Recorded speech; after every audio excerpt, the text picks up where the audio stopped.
감사합니다. 감사하리 우리 주께 감사하겠다는 그 결단, 그 의지 주께서 기쁘게 받으시고 우리의 감사에 더 많은 것으로 채워주실 줄 믿습니다. 귀한 찬양 감사합니다.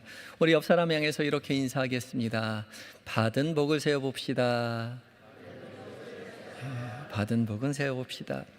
오늘 7월 첫 번째 주일이죠. 2023년 시작한 것이 얼마 되지 않은 것 같은데 벌써 7월 첫째 주가 되었습니다. 6개월 동안 잘 지내셨습니까?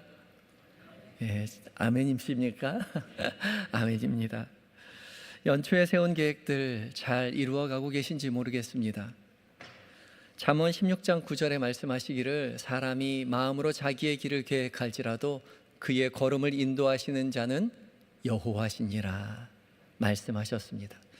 사람이 마음으로 우리의 계획들을 막 계획한다 할지라도 우리 걸음, 우리 인생을 인도하시는 분은 여호와 하나님이신 거죠. 이것이 우리에게 진정한 복입니다. 우리 인생이 우리의 연초의 계획대로 착착착착 이루어지는 것이 우리의 복이 아니라 우리보다 우리를 더 잘 아시는 하나님께서 우리의 계획을 이리저리 변경해 가시면서 선한 길도 인도해 가시는 것이 진정한 복이란 말씀이죠. 우리가 계획하고 바라는 것들은 사실 되게 물질적인 것들이죠. 좋은 직장을 갖고 높은 연봉을 받고 건강한 신체를 갖고 넓은 집에 살고 그런 것들을 바라고 그런 것들을 위해서 계획을 세우지만 그리고 기도하지만 그 모든 것들은 우리가 생각하는 편에서 복일 뿐입니다. 그런데 이런 것은 복의 조건은 될지 몰라도 복 그 자체는 아닌 거죠.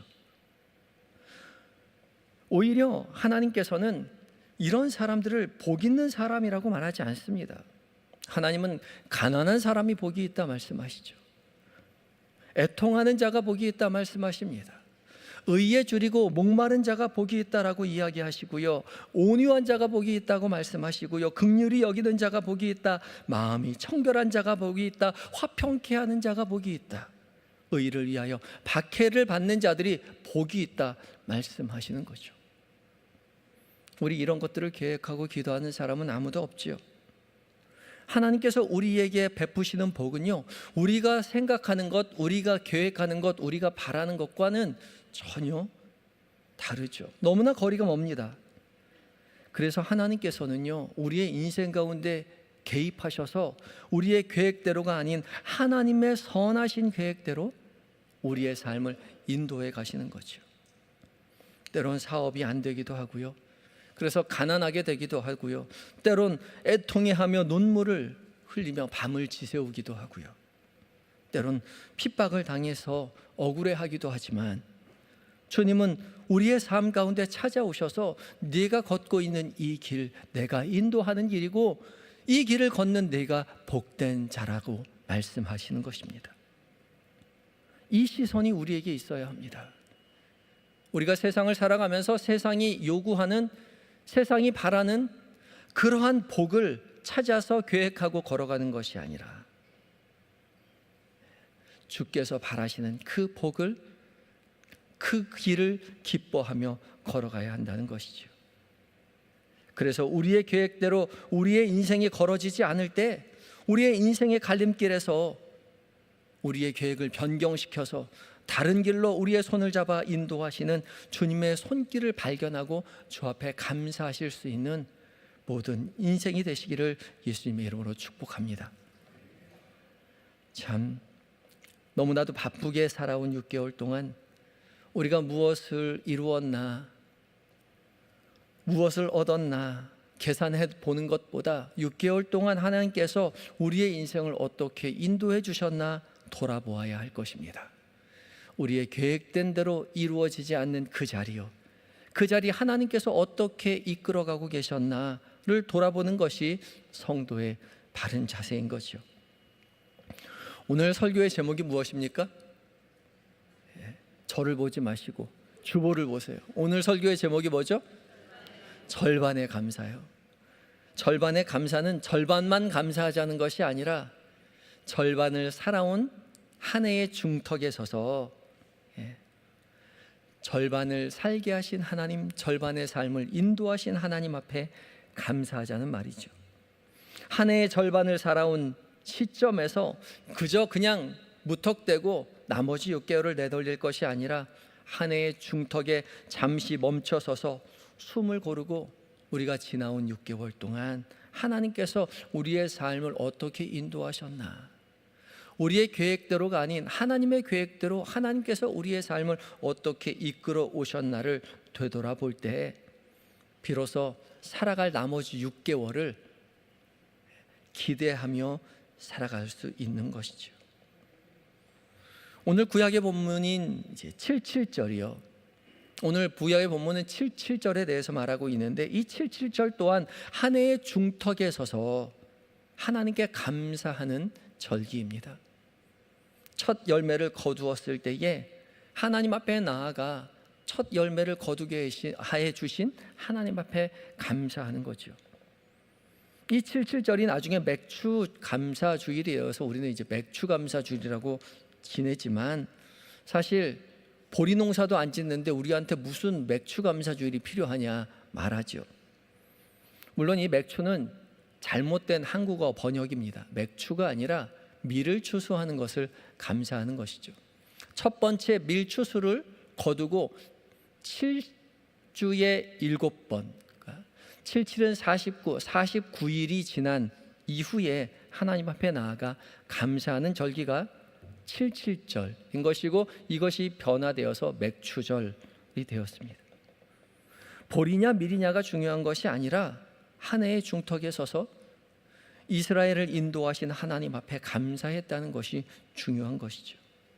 그리고 나중에 완전한 추수를 하고 또 타작마당을 거두고 그리고 포도를 소출하며 감사하며 나중에 장막절, 초막절을 또 한 번 지내게 됩니다. 그때 비로소 완전한 감사가 드려지게 되는 것이죠. 오늘 7월의 첫 번째 주일을 맞이하여서 한 해의 중턱에 서서 살아온 6개월 동안 우리 삶을 인도하신 하나님 앞에 감사하시고 비록 우리의 삶에 우리의 계획대로 이루어진 것이 없다 하더라도 하나님의 선하신 계획대로 이끌어 오신 것에 신뢰하며 믿음으로 감사하며 이제 살아갈 6개월 동안 인도하실 하나님을 기대하며 우리의 6개월을 주 앞에 내어 맡기시는 모든 성도님들이 되시기 바랍니다. 그렇다면 우리가 이 살아갈 이 6개월이요 모르고 살아온 6개월이 아니라 이제 알고 살아갈 주 앞에 인도하실 하나님을 기대하며 살아갈 그 6개월 어떤 삶의 태도를 가지고 살아가야 할까요? 오늘 봉독한 서신서의 말씀이 바로 그것을 가르쳐주고 계시죠. 이 인도하시는 하나님, 그 하나님을 기대하며 살아가는 성도의 삶의 태도는 어떠해야 하느냐 말입니다. 오늘 봉독한 골로새서의 말씀은 구원받은 성도의 삶의 태도에 대해서 알려주시죠. 구원받은 삶의 성도의 삶의 태도는 어떠해야 할까요? 첫 번째요, 성도답게 살아가라 말씀하십니다. 어떻게 하라고요? 성도답게 살아가는 거예요. 12절 말씀을 함께 봉독하겠습니다. 12절 시작. 그러므로 너희는 하나님이 택하사 거룩하고 사랑받은 자처럼 긍휼과 자비와 겸손과 온유와 오래 참음으로 옷 입고. 아멘.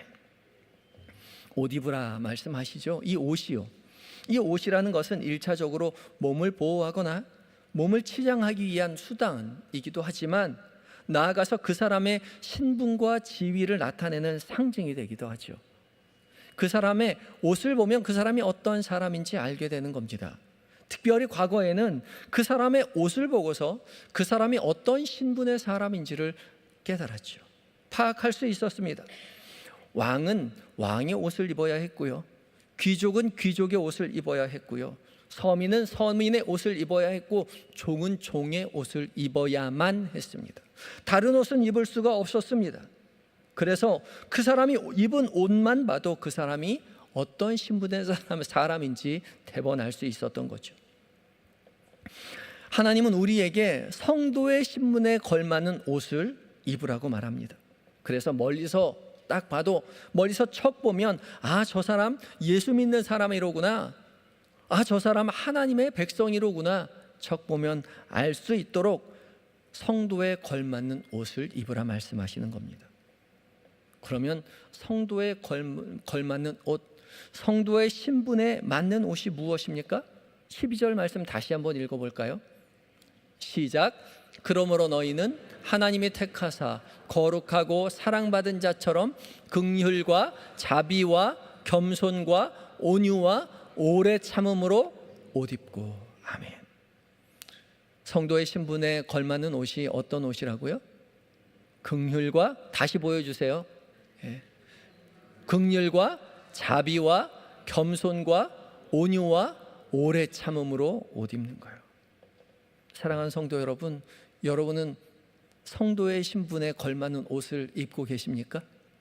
그런 것 같아요? 긍휼과 자비와 겸손과 온유와 오래 참음으로 옷 입고 계십니까? 우리 스스로를 돌아보셔야 할 것이죠. 우리가 모름지기 성도라면 성도에 걸맞는, 성도의 신분에 알맞는 그런 옷을 입어야 하는 거죠. 지나온 6개월 동안 우리가 세상의 시선을 가지고 세상이 바라는 옷이요, 권력의 옷이요, 부의 옷이요, 명품이요, 패션이요, 그런 옷을 입기 위해서 아등바등 살아왔을지 몰라도 이제는 남은 6개월 동안은 성도의 신분에 걸맞는 옷을 입기 위해서 노력하는 그런 하나님의 백성들이 되어야 할 것입니다. 주님은 우리에게 너희는 하나님이 택하사 거룩하고 사랑받은 자라고 말씀하십니다. 하나님이 택하사 거룩하고 사랑받은 자요. 우리 12절 다시 한번 보여주세요. 12절이요. 너희는 하나님이 택하사 거룩하고 사랑받은 자처럼요. 이 택하사 거룩하고 사랑받은 자라는 말은요, 우리를 향한 하나님의 기대가 담겨져 있는 말입니다. 하나님께서 우리에게 말씀하시지요. 내가 너희를 특별히 선택해서 너희를 거룩하게 구별하였고 나의 모든 사랑을 다 내어주어서 너희를 사랑하였다고요. 그러니 너희는 택하여 거룩하게 되어 사랑받은 자이니 너는 성도답게 살아내어라. 성도다운 옷을 입고 긍휼과 자비와 겸손과 온유와 오래 참음으로 옷 입으며 살아가라 말씀하고 계시는 거죠. 명품 옷을 입기보다, 유행을 선도하는 옷을 입기보다 성도에게 걸맞은 옷을 입고 성도의 신분으로 살아가는 그런 6개월이 되시는 여러분들이 되셨으면 좋겠습니다. 두 번째로요, 구원받은 삶의 두 번째 태도는, 성도의 태도는요, 용서하며 사랑하며 살아가는 것입니다. 어떻게 살아가라고요? 용서하고 사랑하며 살아가는 거예요. 13절과 14절입니다. 함께 읽어볼까요? 시작. 누가 누구에게 불만이 있거든 서로 용납하며 피차 용서하되 주께서 너희를 용서하신 것 같이 너희도 그리하고 이 모든 것 위에 사랑을 더하라. 이는 온전하게 매는 띠니라. 아멘. 이 용서하고 사랑하는 것은요, 하나님의 성품이죠. 이 용서하다는 뜻의 카리조마이는 이 카리스, 은혜라는 단어에서 비롯된 단어입니다. 그러니까요, 이 은혜는 값없이 우리에게 베풀어 주신 것이잖아요. 용서도 값없이 나누어 주는 것, 베풀어 주는 것이 용서입니다. 상대방의 태도와 행동에 감동받아서 용서해 주는 것이 아니라 아무런 조건 없이 용서해 주는 것이 진정한 용서라는 것이죠. 왜 그렇게 용서해야 합니까? 주께서 우리를 그렇게 용서해 주셨기 때문에 우리도 그렇게 용서하라 말씀하시는 거죠. 주님께서 우리를 무조건 용서하셨으니 우리도 무조건 용서해야 합니다. 그것이 용서의 유일한 이유입니다. 조건이 달린 용서는 하나님의 용서가 아닌 것이죠. 주께서 우리를 아무 조건 없이 용서하신 것처럼 우리도 서로 피차 아무 조건 없이 서로를 용서하라고 말씀하세요. 왜 그렇습니까? 우리가 용서하지 못할 때요, 우리가 용서하지 못하고 분노 가운데 머물러 있을 때 분노하는 우리가 도리어 죄에 매여 있기 때문에 그렇습니다. 용서하지 못하는 우리가 죄에 매여 있다는 겁니다. 우리가 회사에서 말다툼하고 집으로 돌아와서 분노를 사귀지 못하고 용서하지 못할 때요, 나랑 싸웠던 그 사람은 이미 집에 가서 없는데, 눈에 보이지 않는데 여전히 나는 분노하고 있죠. 그 사람을 정죄하고 있습니다. 죄에 매여 있어요. 지금 죄에 매여 있는 사람은 잘못한 그 사람이 아니라 집에서 혼자 분노하고 있는, 용서하지 못하는 우리 자신인 거죠. 그래서 하나님 무조건 용서하라 우리에게 말씀하십니다. 상대방을 위해서 용서하는 것이 아니라 우리 자신을 위해서 용서해야 하는 거죠.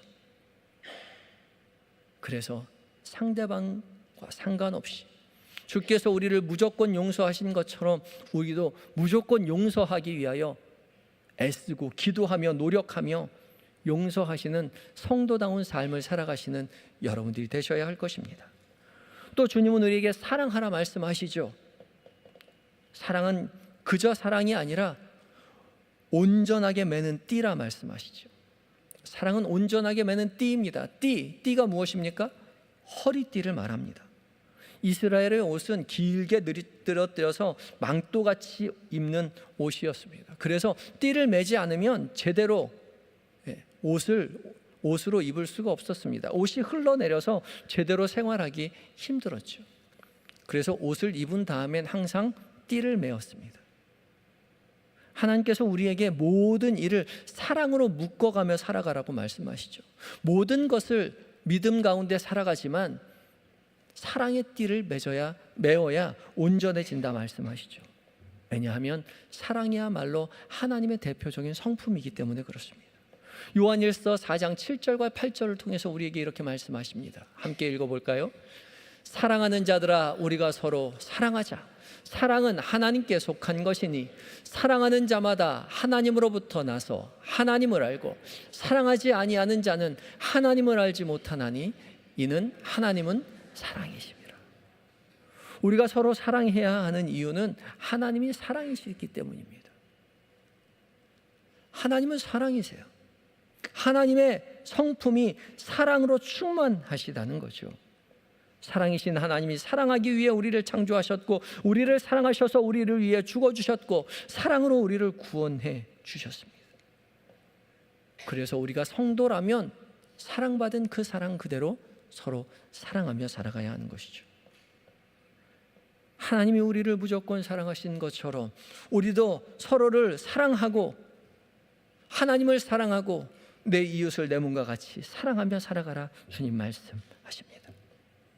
사랑하는 한영의 성도 여러분, 여러분 6개월을 돌아볼 때 사랑하며 사셨습니까?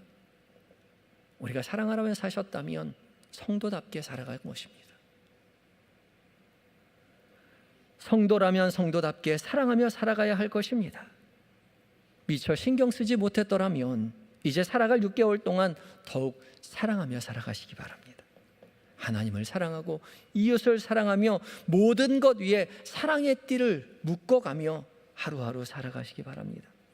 우리가 모든 일에 사랑하며 살아갈 때 세상은 우리를 통하여 하나님의 사랑을 깨닫게 될 것입니다.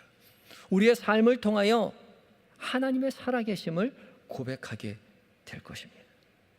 한 해의 절반을 되돌아보며 지금까지 우리의 삶을 인도하신 하나님 앞에 감사하고 이제 남겨진 절반을 세상의 시선이 아닌 주님의 시선을 가지고 성도에게 걸맞는 옷을 찾아 입고 용서하고 사랑하며 살아가시는 한영의 모든 성도님들이 되시기를 예수 그리스도의 이름으로 축복합니다. 다 같이 기도하시겠습니다. 7월의 첫 주 바쁘게 살아온 우리의 6개월을 되돌아보게 하시니 감사합니다. 우리의 뜻, 우리의 계획대로가 아니라 주님의 선하신 뜻대로 우리의 인생을 이끌어 주신 주님 감사합니다. 깨닫지 못했지만 이제 비로소 깨닫게 되었지만 주께서 이끄시는 대로 살아온 인생 주님 앞에 내어 맡기며 나머지 6개월을 살아가게 하여 주시옵소서.